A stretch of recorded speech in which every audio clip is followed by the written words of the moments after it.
thanks for joining us. Last time I spoke to you, actually, was you were in New Zealand, and we did a connection from the Toyota Series New Zealand last year. You just won at Tonga, I think. But a lot's happened since then, and congrats on some good wins in the North European Cup Formula Renault Championship. I'd like to hear from your own words how you think the year's gone from your perspective. Yeah, well, obviously it's been a very long time since New Zealand, and I think I've matured and improved myself as a driver in a year. So it was a bit of a tricky situation having to jump straight from the UK to the NEC at quite short notice.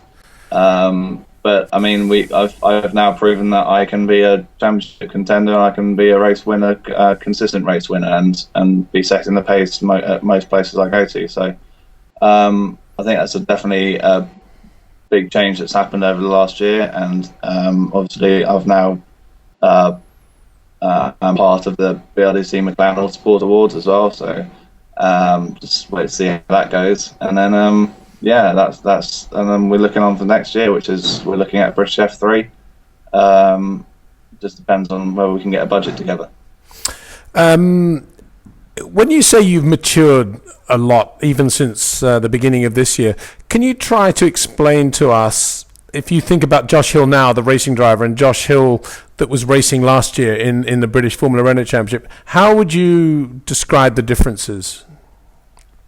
I think the Josh Hill last year was obviously Formula Renault was my first step into slicks and wings, really, other than my first time down to New Zealand, and I think it just took a little bit of bit more mental strength from myself to cope with the level of competition that you find at the level of Formula Renault, which is it's extremely strong, and you've got to be on it every single weekend. And I think I've really stepped up this year and managed to perform it every weekend. So, and I've been competitive everywhere I've gone. And last year, I found out I was a little bit inconsistent. And definitely, as soon as I went into the Windsor series, I just reset and got 6 pole positions out of it, and started my sort of my quite a quick growth over the last year. The championship you've done this year, the NEC, obviously isn't the main Formula Renault Championship. That's Euro Cup, and I know you did the last round there in Barcelona. But first of all, just talking about the NEC, you finished 3rd in the championship in the end, behind Jake Dennis and Jordan King. 2 other Brits, as it happens, and lots of other competitive drivers as well. But just tell us how P3 came about and why it's not P2 or P1, perhaps. Well, we got the most wins in the championship, but we only finished P3 compared to Jake, who got 3 wins, and Jordan only got 1. So it is a bit annoying that we, well, not annoying, it's a bit disappointing that we missed out on a higher finishing position, and that's purely just because we just had a couple of breakdowns, and just silly little things happened to us that.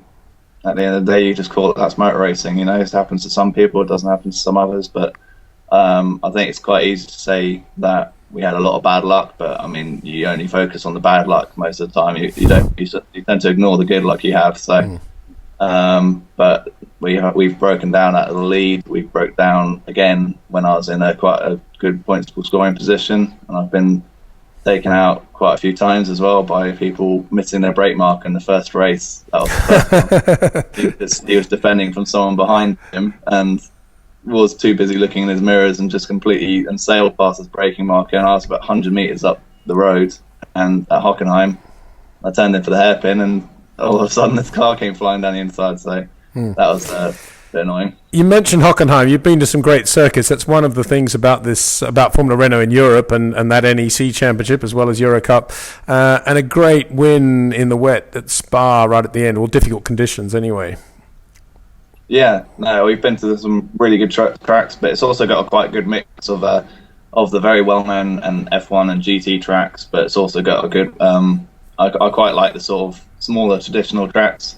Like we went to Most in the Czech Republic, which is very tight and twisty and quite bumpy, and we went to Oschersleben as well, which has DTM there, and that's quite an interesting circuit. And it's got a good mix, and I've really enjoyed this year because we've really had to adapt quite quickly as well, because the team had no data from any of the tracks we went to almost. So we really had to turn up and apply ourselves straight away. We haven't really had time to settle into a rhythm and then go, so it's been I think that's really helped me this year in accelerating my sort of learning process. Good stuff. And tell us about that Euro Cup weekend you did in Barcelona. How'd that go? The Barcelona round went very well. I struggled to learn the track on the Friday just because the conditions kept changing. And we had a slight problem in the first session that lost us a lot of time. But then the qualifying went really well. I turned up on the Saturday and did a good lap and put myself in a good position to fight for some good points in the Euro Cup. And I mean, you look at the Euro Cup. Some people haven't scored a point all season, and I was already scoring points in my second race back. So both qualifying sessions went really well. And I was still learning the track by the first race. I was still my first two laps actual racing were about a second slower, and then suddenly I just found a second, and that was it. I was about a tenth off the fastest lap or something. So excellent. And then it's just unfortunate in the second race, my last ever Formula Renault race, I got taken out at the fourth corner. So on the first lap, it's a bit annoying, but it's really, really good fun and a good way to sort of finish my Formula Renault career. Your dad drove the RB6. What did he think about that? Oh, he loved it. You could see he's constantly talking to me about it for about half an hour afterwards, and he sort of got out of the car and punched the air, and I've never really seen him that sort of excited after driving a car. So in my memory, obviously, because I was quite little when he was actually racing. So yeah. Josh, we had your dad on the Flying Lap not so long ago, and he was grumbling then about how you wanted a better road car or something. I just wondered how that whole situation has progressed now, a bit later on in the year. What are you driving on the road? I'm still driving the old road car. It's still hanging around and clinging on for dear life. So I can't seem to shake it off really. As soon as I sort of seem close to getting a new car, something happens that delays it, or I don't know, just gets in the way and stops me having it. So I don't know. It seems to be working pretty well this year. I've driven it all across Europe. So driven to half the racetracks we've been to. And what is that car? It's a Toyota Yaris 1 litre. No, good stuff. And I presume your dad's still driving his Golf diesel in that case? No, he got an upgrade. Oof. Yeah, I know. I asked for his Golf after he got rid of it, but he said I couldn't have it. I had to stick with the Yaris. So, but yeah, I'm looking at some vans recently, so just to transport my drum kit around. Well, speaking of drum kits, you were at a concert last night, I believe, Bon Iver. Yeah. No, that was really good actually. Listened to both his albums, and it's really sort of. I sometimes listen to him before I go out for a qualifying session or something, just because he's really chilled out and relaxing, and just brings it all down and just. But at the same time, I'm quite interested in music theory and how it all fits together, and I play guitar and drums, so I get a real sort of understanding of how it all goes together, and it's almost like it's weird. It's a weird sort of synergy in a way to a race team, how it all sort of meshes together with each other. Quite interesting. And do you play with your dad? Music, that is. We jammed a couple of times, but I'm sort of into different sort of stuff. I play a bit too fast for him, so. Josh, you mentioned British Formula 3 for next year. How big a mountain is that to climb in terms of getting the deal together and the support you need to make that happen? Well, yeah, we've got a sponsor from last year and the year before. He's still on board, so that's good to have him on board, and it's a real boost. It's quite nice to have that security, It's not like we haven't got anything; we've got something there. So, but we definitely do need more to do Formula 3. It's a very high budget formula, and some people say too high budget, and I can see the argument in that. But it is a very prestigious championship, and it's obviously that money. It's obviously that much for a reason. So it's going to be quite a hard push over the winter to try and get some sponsorship together. And hopefully, I've already done one test with Ford Tech in the national class car, and I was I impressed them, and Mick Kouros said he wants me on board. So yeah, I'm feeling confident I could go straight into next year and perform straight away. I don't really need too much of a learning process. It may just be the winter test program. I'm sure you're right there.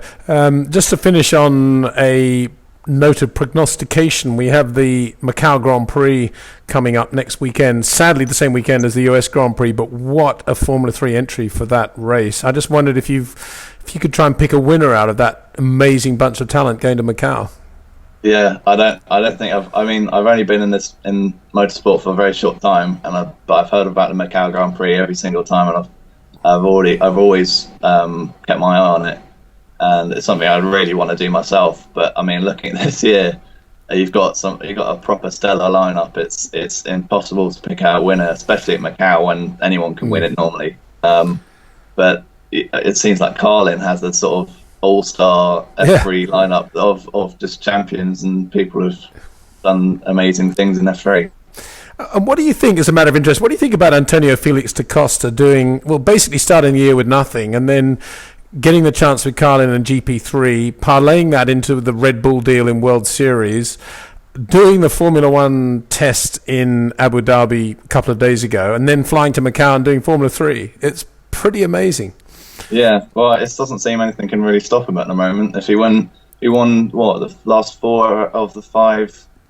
He won 4 of the last 5 3.5 races. When the most that anyone had won all season was 3. So he just seems unstoppable at the moment. I'll definitely put my money on him winning in Macau, but it wouldn't be a landslide, betting odds. It would be some of absolutely.